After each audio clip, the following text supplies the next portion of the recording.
আসসালামু আলাইকুম এভরিওয়ান। শীতের মধ্যে কিন্তু আপনাদের সবার স্কিন টাইপটা একটু চেঞ্জ হয়ে যায়। সবার কিন্তু একটু হাইড্রেটিং টাইপের যে প্রোডাক্টগুলো আছে সেগুলোতে ইনভেস্ট করতে চান। সানস্ক্রিনের ক্ষেত্রে যদি এক্সট্রা হাইড্রেশন পেতে পারেন বা সানস্ক্রিনের ক্ষেত্রে যদি আপনাকে এক্সট্রা একটু হাইড্রেশন দেয়, তাহলে এই টাইপের কিন্তু সানস্ক্রিনগুলো কিন্তু আপনারা ব্যবহার করতে পারেন। কারণ আপনাকে এক্সট্রা যে ময়শ্চারাইজারগুলো আছে সেগুলো স্কিপ করে আপনারা ব্যবহার করবেন।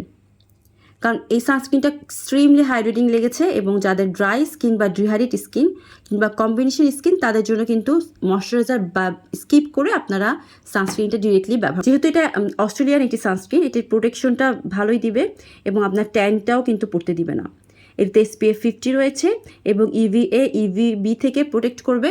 এটা একটু লিকুইড টাইপের এবং এখানে 1/4 স্পুন কিন্তু আপনাকে এটা অ্যাপ্লাই করতে হবে এবং ব্যবহার করতে হবে বাইরে যাওয়ার 15 থেকে 20 মিনিট আগে এবং রিঅ্যাপ্লাই করতে হবে 2 ঘন্টা পর পর।